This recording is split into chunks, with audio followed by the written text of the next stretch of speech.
मेरी भाभी रोज़ मुझसे 1 किलो मसूर की दाल मंगवाती थी, मगर उस वक्त मैं बहुत हैरान हो जाती जब भाभी उस दाल को बिना पकाए ही अपने बेडरूम में ले जाती और जब बाहर निकलती तो वह लंगड़ा लंगड़ा कर चलती और कहती कि दाल बहुत अच्छी थी। एक दिन भाभी का राज जानने के लिए मैं अपनी छोटी बहन को भाभी के कमरे में छुपा दिया। कुछ देर बाद जब बहन लंगड़ाते हुए बाहर निकली तो मेरी जान ही निकल गई। आज शीतल भाभी ने मुझसे 1 किलो मसूर की दाल मंगवाई थी। मैं जैसे ही वह दाल लेकर घर पहुंची तो भाभी ने थैला मुझसे ले लिया और अपने कमरे में चली गई। मैं हक्का बक्का रह गई कि भाभी को क्या हुआ। अभी आधा ही घंटा हुआ होगा कि मेरे भैया ऑफिस से जल्दी घर आ गए थे। उनकी तबीयत खराब थी और मैं अपने कमरे में ही बैठी थी। भैया को देखकर मैं जल्दी से उठकर उनके पास गई थी। मुझे उनकी चिंता सताने लगी थी, मगर वह बोले थोड़ी देर आराम करूंगा तो ठीक हो जाऊंगा। फिर उन्होंने अपने कमरे में जाने के लिए दरवाज़ा खोलने की कोशिश की तो दरवाज़ा अंदर से बंद था। भैया को कुछ शक हुआ तो भैया ने दरवाज़ा पीट डाला, मगर कमरे से तो भाभी की कोई आवाज़ ही नहीं आ रही थी। भैया ने मुझे घूर कर पूछा, शीतल कहाँ है और दरवाज़ा अंदर से क्यों बंद है। मैं घबरा गई और बोली, भैया भाभी तो कमरे में ही हैं, शायद उनकी आंख लग गई होगी, हो सकता है भाभी आराम कर रही हैं। भाई ने ज़ोर ज़ोर से दरवाज़ा बजाया, फिर बोले, शीतल दरवाज़ा खोलो, जल्दी करो। लेकिन भाभी ने कोई आवाज़ नहीं दिया। मैं भैया का हाथ पकड़कर उन्हें बाहर के बरामदे में लेकर आ गई और बोली, आप यहाँ बैठ जाइए, मैं दरवाज़ा खुलवाती हूँ। अब मैंने ज़ोर ज़ोर से दरवाज़ा पीटना शुरू कर दिया और साथ ही साथ कहती रही कि भाभी दरवाज़ा खोल दो, भैया आराम करने के लिए घर आए हैं, उनकी तबीयत कुछ ठीक नहीं है। लेकिन अंदर इतनी शांति थी कि कोई हलचल ही नहीं हो रही थी। मैं भैया के पास आकर बैठ गई। उनका चेहरा गुस्से से लाल हो रहा था। मैं बोली, भैया आप मेरे कमरे में आराम कर लीजिए, हो सकता है भाभी सो गई हो। काफ़ी देर बाद दरवाज़ा खुला और भाभी लंगड़ाते हुए बाहर निकलने लगी। भैया एकदम गुस्से से उठे और भाभी पर चिल्लाते हुए बोले, कमरा अंदर से क्यों बंद था? तुम नहीं जानती क्या मैं अपने 2 मासूम बहनें तुम्हारे हवाले करके काम के लिए बाहर जाता हूँ? तुम तो हर रोज़ यही सब करती होगी। तुमने मेरी बहनों को अपना समझा ही नहीं है। मैं खुद 16 साल की कम उम्र और डरपोक सी लड़की थी। भैया के गुस्से को देखकर मैं खुद ही डर गई थी, मगर फिर भी मैं बोली, भैया आप गलत सोच रहे हैं। भाभी ने हमें कभी हमको पराया नहीं समझा। वो माँ की तरह हम दोनों का ख्याल करती हैं। शायद आज भाभी की तबीयत खराब हो इसलिए वह सो गई होंगी। मेरी बात सुनकर भैया ने मेरे सर पर हाथ फेरा और खुद कमरे में चले गए। भाभी की आंखों में आंसू आ गए थे और उन्होंने मुझे गले से लगा लिया था। वो बोली, शुक्रिया स्नेहा। मैंने कहा, शुक्रिया को मारो गोली, जल्दी चलो भाभी, किचन में चलकर दाल चावल बनाते हैं। भाभी एक पल के लिए परेशान हो गई थी। ओ बोली, स्नेहा दाल तो मैंने खा ली है, तुम अपने कमरे में जाकर पढ़ाई करो। भाभी लंगड़ाते हुए किचन में चली गई थी। मैं हैरान होकर वहीं खड़ी थी कि भाभी ने मुझसे झूठ क्यों बोला कि उन्होंने दाल को खा लिया है, क्योंकि मैंने अपनी आंखों से देखा था कि वह कच्ची दाल अपने कमरे में लेकर गई थी। मैं अपने कमरे में आ गई और पढ़ते पढ़ते ना जाने मेरी कब आंख लग गई और फिर सुबह को घबराकर मेरी अचानक से आंख खुली तो और मेरे साथ साथ निशा भी जग गई थी और हम दोनों किचन में जाकर भाभी की मदद करने लगे। आज भाभी मुझे बेचैन सी दिख रही थी। भैया भी किचन में आ चुके थे। अब भैया भी रिलैक्स लग रहे थे, भाभी से आराम से बातें कर रहे थे। मैंने यह सोचकर सब नज़रअंदाज कर दिया था कि यह सब मेरा वहम ही होगा। सुबह मैं जल्दी उठकर कॉलेज के लिए तैयार हो गई और भैया के साथ चली गई थी। वह ऑफिस जाते हुए मुझे भी अपने साथ लेकर जाया करते थे। मैं और निशा एक ही कॉलेज में एक साथ पढ़ती थी। निशा का फर्स्ट ईयर के एग्ज़ाम हो चुके थे, इसलिए उसकी छुट्टियां चल रही थी। जबकि मैं सेकेंड ईयर में थी और मेरे एग्ज़ाम के लिए अभी 3 महीने बाकी थे। कॉलेज से घर आने के लिए मैं बस में सफ़र करती थी, पर जैसे ही घर पहुंची तो मुझे लग रहा था जैसे भाभी मेरे इंतज़ार में बैठी ही होंगी। वो मुझे देखकर फ़ौरन ही कहने लगी कि स्नेहा जल्दी से यूनिफॉर्म बदल लो और मुझे 1 किलो मसूर की दाल ला कर दे दो।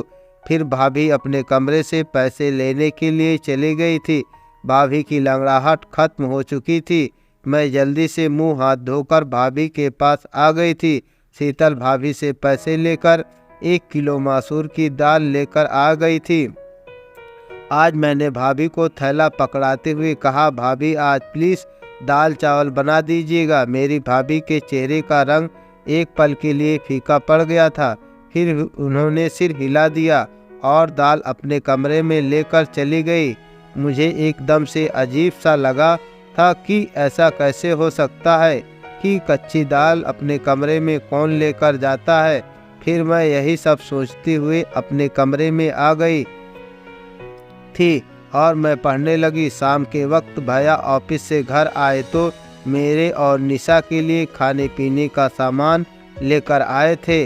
भैया की आवाज़ सुनकर भाभी भी अपने कमरे से निकलकर आ गई और वह लंगड़ा लंगड़ा कर चल रही थी। मैं हैरान रह गई कि पहले तो भाभी के पैर की लंगड़ाहट खत्म हो गई थी, अब वह दोबारा क्यों लंगड़ा रही हैं। मुझे भाभी पर शक हुआ, कहीं भैया को दिखाने के लिए नाटक तो नहीं करती। लेकिन जब मैंने भाभी के चेहरे की तरफ देखा तो साफ साफ पता चल रहा था कि वो बड़ी तकलीफ में है। मैंने अपनी सोच को फौरन बदला और भाभी के पास गई। उनसे पूछने लगी कि उनके पैर में क्या हुआ है, तो वह चुप हो गई थी। भैया को बड़ी भूख लगी थी, इसलिए भाभी फटाफट किचन में चली गई थी। मैं उनकी मदद के लिए किचन में चली गई। मैंने कहा, भाभी दाल चावल के बारे में सोच कर बड़ी भूख लग रही है। भाभी ने मेरी तरफ बड़ी अजीब सी नज़रों में देखी थी। भाभी कहने लगी, आज तो मैंने घर में आलू की सब्जी बनाई है, दाल तो मैं खा गई, बहुत अच्छी लगी थी। यह सुनकर मैं हक्का बक्का रह गई थी और मैं हैरान हो गई। फिर सब कुछ छोड़ छाड़ कर मैं अपने कमरे में आ गई थी। मैं अपनी सोच में गुम थी, लेकिन निशा को देखकर मैं एकदम से चौंक गई थी, क्योंकि वह अपनी पुरानी फर्स्ट ईयर की किताब खोलकर बैठी थी। मैंने उससे कहा कि जब पढ़ने के दिन थे तब तो तूने पढ़ाई से जान बचा ली, अब क्या फ़ायदा इस पढ़ाई का। मैंने निशा से किताबें छीनने के लिए हाथ आगे किया तो उसने मेरा हाथ झटक दिया था और एकदम गुस्से से बोली, कभी तो मेरी जान बख्श दिया करो, हर वक्त मेरी माँ बनने की कोशिश मत किया करो।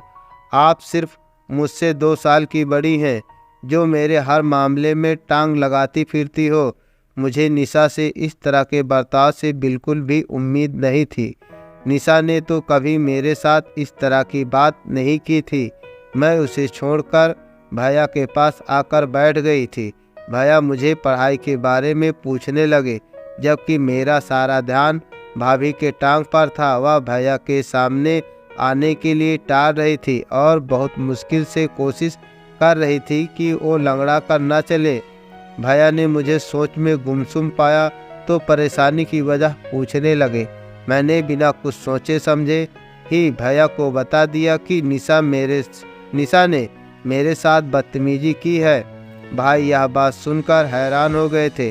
फिर उन्होंने निशा को आवाज़ देकर बाहर बुलाया और बोले कि तुम हर वक्त कमरे में क्यों घुसी रहती हो, बाहर आकर हम सबके साथ क्यों नहीं बैठती। भैया के शब्द अभी मुँह में ही थे कि निशा जोर जोर से रोना शुरू कर दिया था। वह बोली, पिताजी खुद तो इस दुनिया से चले गए, लेकिन मुझे डर डर के जीने के लिए छोड़ गए। भैया कहते हैं कमरे में मत बैठो, भाभी कहती हैं घर के कामों में हाथ बटाओ, जबकि मेरी बहन तो मेरी दुश्मन ही बनी हुई है। भैया निशा की हालत देखकर हैरान रह गए थे। फिर भैया उठे और निशा को गले लगाकर प्यार करने लगे और बोले, निशा तुम जानती हो कि मैंने तुम्हें कभी अपनी बहन नहीं समझा, हमेशा अपनी बेटी ही समझा है। फिर तुम इस तरह की बातें क्यों सोचने लगी हो? निशा कुछ भी बोले बिना सिर्फ रोती चली जा रही थी। हम सब भी परेशान हो गए थे। फिर अचानक ही उसने अपने आंसू पोंछ लिए और हम सबसे माफ़ी मांगकर कमरे में चली गई थी। भैया ने भाभी को आवाज़ देकर बुलाया और बोले, शीतल, आजकल निशा घर में ही होती है, ये इतनी चिड़चिड़ी क्यों हो गई है? भाभी का चेहरा एकदम ही सफ़ेद पड़ चुका था। वह बड़ी डरी हुई लग रही थी और बोली, निशा हर वक्त कमरे में ही बैठी रहती है, इसलिए मैंने एक दो बार उसे बोला था कि घर के काम काज में थोड़ी मेरी मदद कर दिया करो, इस तरह से तुम बोर भी नहीं होगी। शायद उसे मेरी बात बुरी लगी होगी। भैया कुछ कहने लगे थे, जबकि ना जाने मुझे ऐसा क्यों लगा जैसे शीतल भाभी हमसे कुछ छुपा रही थी। बात सिर्फ इतनी ही नहीं थी, कुछ न कुछ गड़बड़ तो ज़रूर था। अगले दिन भैया हमारे कमरे के लिए टीवी लेकर आए, अच्छी अच्छी मूवी लेकर आए, किताबें और नोवेल भी लेकर आए और लाकर निशा के हाथ में थमा दी। और भैया कहने लगे, आज के बाद तुम घर में बोर नहीं होगी और शीतल, तुम और निशा टीवी देख लिया करो। यह सुनकर भाभी भी मुस्कुराई थी। मैं जब कमरे में आई तो निशा मुझे बड़ी जोश में लग रही थी और बोली, हम सारा दिन फिल्में देख लिया करूँगी, तुम पढ़ाई में ध्यान लगाती रहना। मेरा दिल भी ललचा गया था। भैया निशा के लिए तो बच्चों वाली फिल्में भी लेकर आए थे। मैं हर रात जाग जाग कर पढ़ाई करती थी। एक दिन मैं पढ़ाई कर रही थी, तब मैंने भाभी को अपने कमरे से निकलते हुए देखा। वह तेज तेज कदमों से चलती हुई छत पर चली गई थी। ना जाने इतनी रात को छत पर क्या करने गई थी। मैं तो बड़ी परेशान हो गई थी। मैं पढ़ाई वगैरह सब भूलकर यह देखते रह गई थी। तकरीबन 1 घंटा छत पर बिताकर भाभी अपने कमरे में वापस चली आई थी। आखिर यह सब हो क्या रहा था? मैं इस फिक्र में गलती जा रही थी, जबकि मेरा दिल पढ़ाई में नहीं लग रहा था। मैं कॉलेज से जैसे ही वापस आई तो भाभी ने मुझे पैसे थमा दिए और फिर मुझे 1 किलो मसूर दाल लाने के लिए भेज दिया था। मैं कपड़े बदलने कमरे में गई तो यह देखकर दंग रह गई कि निशा फर्स्ट ईयर की किताबें फिर से पढ़ रही थी। मुझे देखकर वो इस तरह से चौंक गई थी और झट से वो किताब सहित लेकर कमरे से बाहर निकल गई थी। मैंने सोचा कि पहले भाभी की दाल लाकर देती हूँ, फिर निशा को तो बाद में देख लूँगी। मैं दाल लेकर आई तो भाभी ने मुझसे थैला ले लिया और कोई बात किए बिना वो अपने कमरे में चली गई और अंदर से दरवाज़ा बंद करके कुंडी लगा दी। मैंने सब कुछ नज़रअंदाज किया और निशा की खबर लेने के लिए कमरे में गई तो वह मुझे कहने लगी, तुम भाभी को यह रोज़ रोज़ दाल लाकर मत दिया करो। उसकी यह बात सुनकर मैं हैरान रह गई कि वो ऐसा क्यों कह रही है। तो मैंने इस पर उससे पूछा, क्यों, क्या हुआ? निशा जल्दी से उठकर वह मेरे पास आई और कान में मुझे कुछ ऐसी बात बोल दी कि मेरा सर चकराने लगा। मैं निशा की बात झुठला भी नहीं सकती थी, क्योंकि वो सारा दिन घर में ही होती थी। उसे तो भाभी के हर काम की बराबर जानकारी होती थी और मैंने निशा को कसम देकर मना कर दिया कि वह फिलहाल इस बात को किसी से भी ना कहे। मैं खुद इस सारे मामले की तहकीकात करूंगी, फिर सच सामने आ जाने के बाद ही कुछ फैसला करूंगी। मैं पढ़ने बैठ गई तो निशा टेरेस पर चली गई थी। पढ़ाई में मेरा दिल बिल्कुल भी नहीं लग रहा था। मैं निशा और भाभी की वजह से बहुत परेशान थी। ये दोनों बड़े अजीब सी हरकतें कर रही थी। मैं अपने सोच में गुम थी कि तभी भाभी कमरे से बाहर निकल आई थी। मुझे दाल में कुछ काला लग रहा था। मैंने भाभी से कहा, दाल कहाँ गई? तो भाभी बोली कि वो तो मैंने खा ली, बड़ी अच्छी दाल थी। ये सुनकर मैं चुप हो गई और फिर भाभी लंगड़ा लंगड़ा कर चलती हुई घर के काम कर रही थी। तभी अचानक मुड़कर भाभी बोली, निशा कहाँ है? तो मैंने उन्हें बताया कि वो छत पर गई है। ये सुनकर भाभी के चेहरे का रंग अचानक ही उड़ गया था। वो लंगड़ाती हुई छत की तरफ जाने लगी थी। मैंने अपनी किताब उठा ली। यह दोनों तो पागल हैं, मुझे भी पागल कर देंगी। लेकिन मेरा दिल पढ़ाई में नहीं लग रहा था। भाभी को छत पर गए हुए बहुत देर हो गई थी। मैं भी उन दोनों के पीछे छत पर चली गई। सीढ़ियों पर चढ़ते हुए मैं भाभी की आवाज़ आसानी से सुन सकती थी। भाभी निशा को बुरी तरह से डांट रही थी। निशा के रोने की आवाज़ भी आ रही थी। मेरा दिल अपनी बहन के लिए टूट सा गया था। मैं जैसे ही छत पर पहुंची तो भाभी मुझे देखकर डर गई थी। उन्होंने निशा को गले से लगाया और प्यार से बोली, लूडो नहीं खेलोगी अपनी भाभी के साथ? निशा ने भी अपने आंसू पोंछ दिए थे और ज़बरदस्ती मुस्कुराने की कोशिश कर रही थी। मैं उन दोनों की हरकत देख रही थी। मैंने निशा का हाथ पकड़ा और उसे खींचते हुए नीचे लेकर आ गई थी। उसे कमरे में लाकर मैंने पूछा, भाभी तुम्हें क्यों डांट रही थी? निशा घबरा गई और बोली, भाभी मुझे क्यों बोलेगी, बल्कि वह तो मुझे बहुत प्यार करती है। मैं कुछ सोच कर चुप हो गई थी। मैंने कहा, निशा मुझे तुम्हारी मदद की ज़रूरत है। मैं भाभी का राज जानना चाहती हूँ। उस दिन तुमने जो मुझे बात बताई थी वह सिर्फ तुम्हारा वहम था, लेकिन मैं चाहती हूँ कि तुम मुझे असली सबूत लाकर दो। कल जब मैं भाभी को दाल लेकर आऊँगी तो तुम उनके कमरे में छुपकर देखना कि वह दाल कैसे खाती हैं और फिर लंगड़ा कर क्यों चलने लगती हैं। मेरी बात सुनकर निशा एकदम से मुस्कुरा गई थी। वह बोली, स्नेहा मैं तुम्हारा साथ दूंगी। अगले दिन कॉलेज से वापस आते समय मैं अपने दिमाग में सारे प्लान फिट करके घर आई थी। पहुंची तो मैंने भाभी को मेरा इंतज़ार करते हुए पाया था। वो बोली, स्नेहा जल्दी से दाल लाकर दे दो, और भाभी दाल लेकर कमरे में चली गई। मैंने निशा को भी समझा दिया कि जैसे ही भाभी को आवाज़ देकर मैं बुला लूँगी, तुम उनके कमरे में जाकर छुप जाना। निशा ने हाँ कह दिया था। मैंने भाभी को आवाज़ दी और कहा, भाभी दाल महंगी हो गई है, थोड़े पैसे और देने पड़ेंगे। भाभी मुस्कुरा कर बोली, तो फिर क्या हुआ, मैं लाकर देती हूँ पैसे। इतनी देर में निशा भाभी के कमरे में जाकर छुप गई। मैं दाल लेकर आई तो और भाभी ने खुशी खुशी वह दाल मुझसे ले ली और अपने कमरे में चली गई। मैं बाहर बरामदे में बेचैन होकर चक्कर पे चक्कर काट रही थी।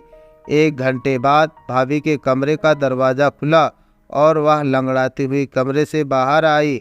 फिर भाभी किचन में चली गई तो निशा भी उनके कमरे से बाहर निकल आई। यह देखकर तो मैं दंग रह गई कि निशा भी आज लंगड़ा कर चल रही थी। मैंने निशा का हाथ पकड़ा और जल्दी से पूछा, निशा बताओ तुझे क्या मालूम हुआ?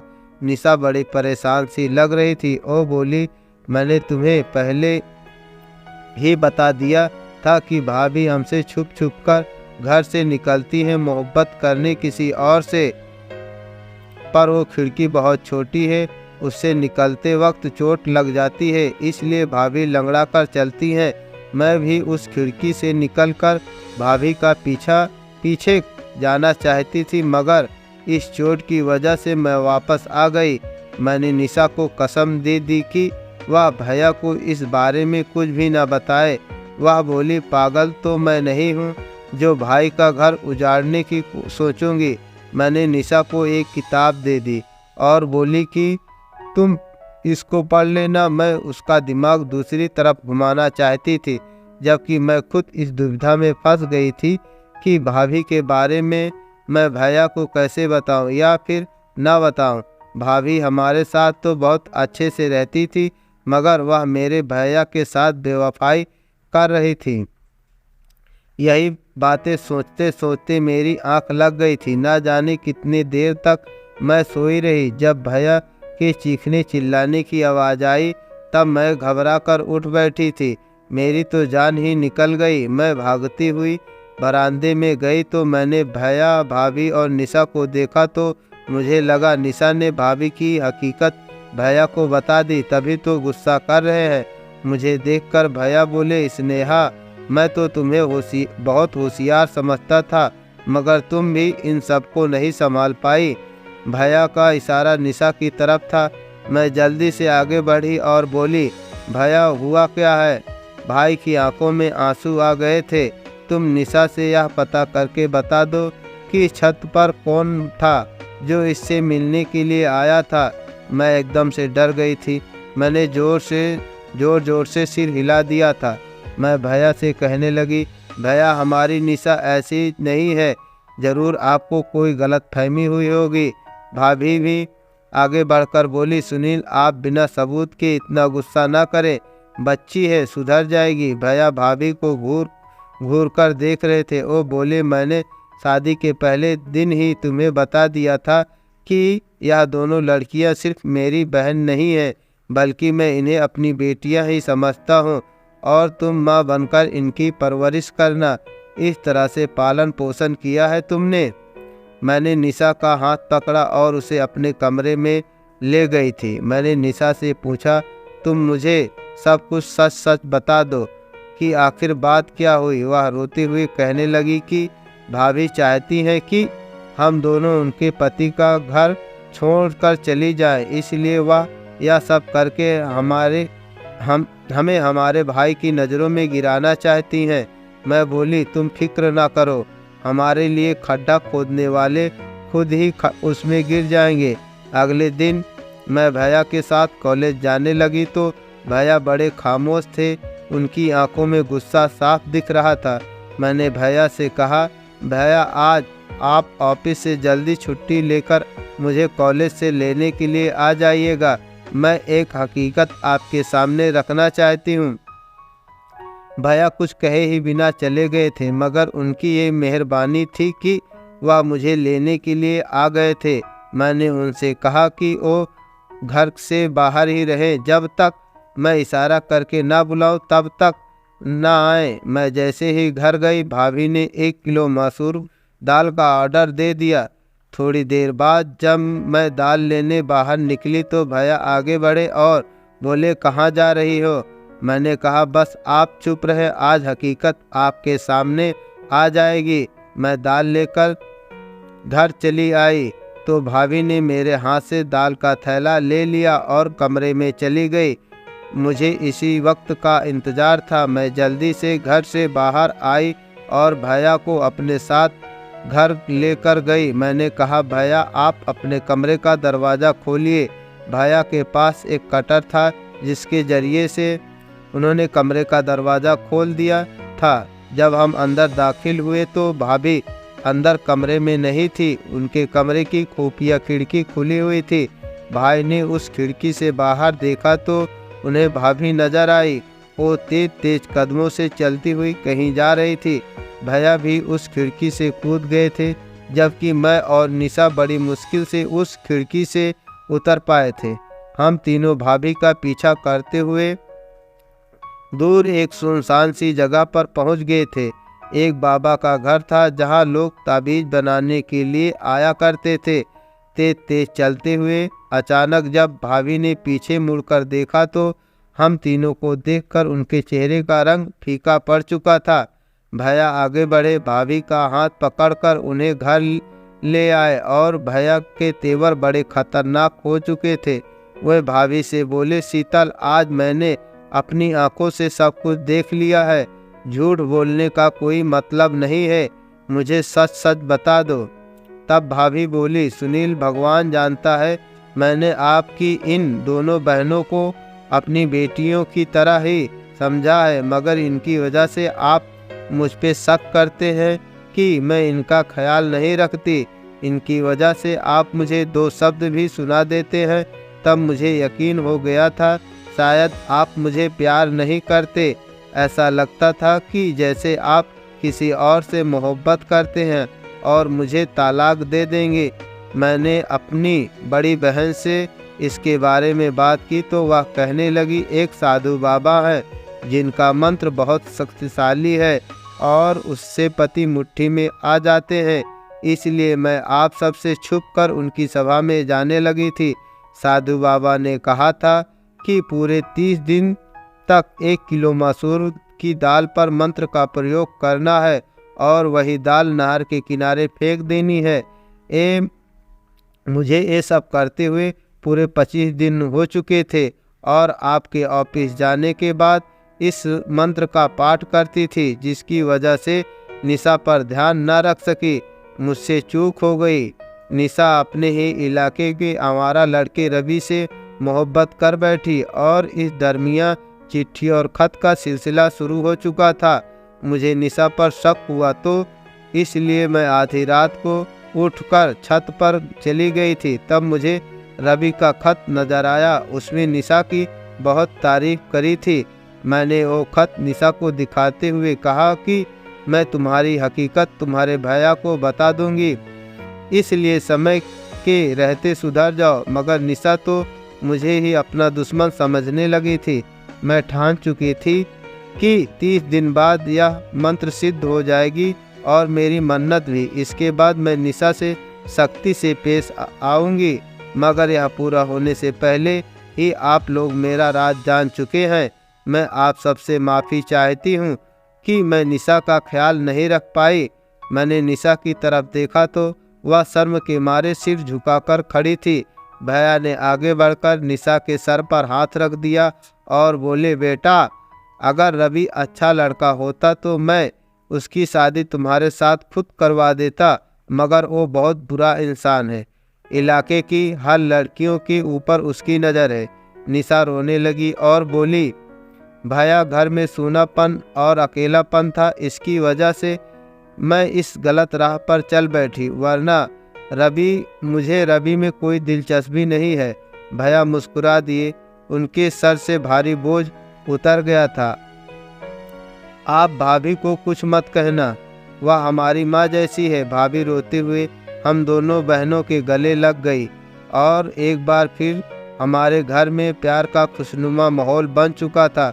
दोस्तों, उम्मीद करता हूँ आपको हमारी कहानी पसंद आई होगी। कहानी पसंद आई है तो वीडियो को लाइक करें, चैनल पर नए हैं तो चैनल को सब्सक्राइब करें और हाँ, नोटिफिकेशन बेल को ज़रूर दबाएं ताकि अगली अपडेट सबसे पहले आपको मिले। Thanks for watching my story video.